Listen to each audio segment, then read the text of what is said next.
Hi, this is Jamey with Stonemeyer Games, and I am here today to talk about my favorite game mechanism in Virus, an infectious card game.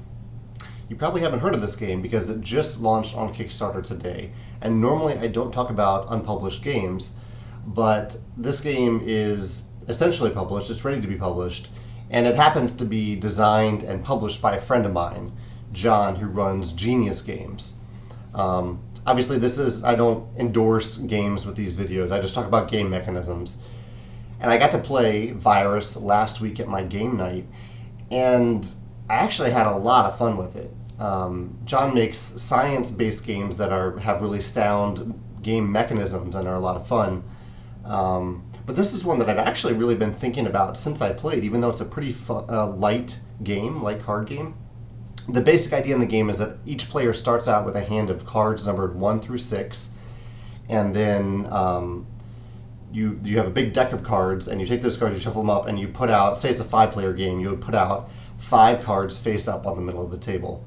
And then players take one of the cards secretly from their hand, 1 through 6, they put it down on the table, and they all reveal at the same time.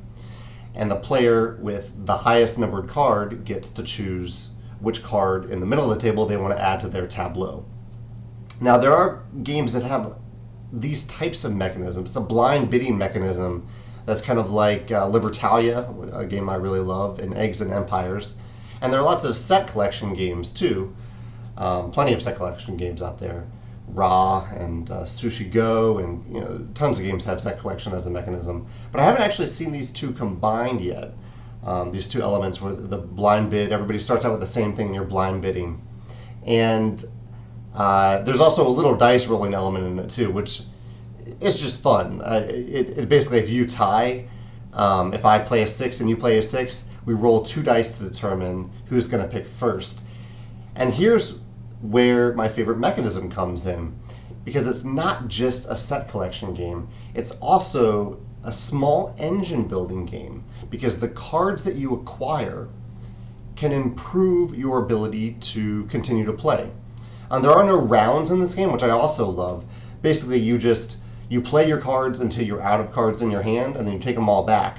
Or if you pass at any time, if you come upon a round where you just don't want to play a card and you just pass, you also get to take all your cards back into hand. So sometimes you might strategically pass just to keep the higher cards back in your hand. And you do this until the deck is empty.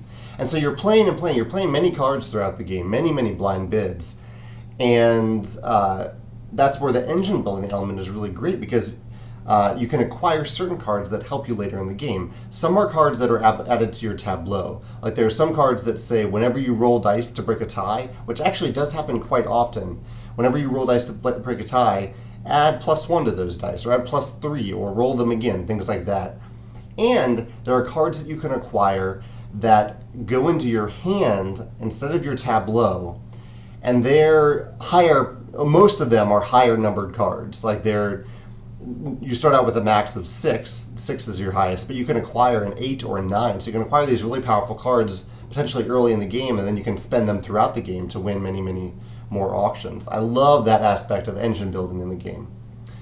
And the last little thing I love is that while there are great cards you can acquire, there are also bad cards you can acquire that you don't want in your tableau or cluttering up your hand. Like there are additional 1s that you can get that you don't really want in your hand at all.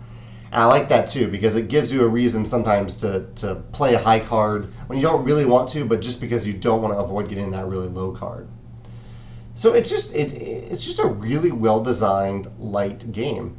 I'm a backer. I'm a fan of it. And I'm curious to hear your thoughts on mechanisms in games where you're blind bidding, and through that blind bidding, through doing an auction, that you're actually engine building a little bit, that you're not just building sets, but you're getting better at doing what you do from round to round or turn to turn.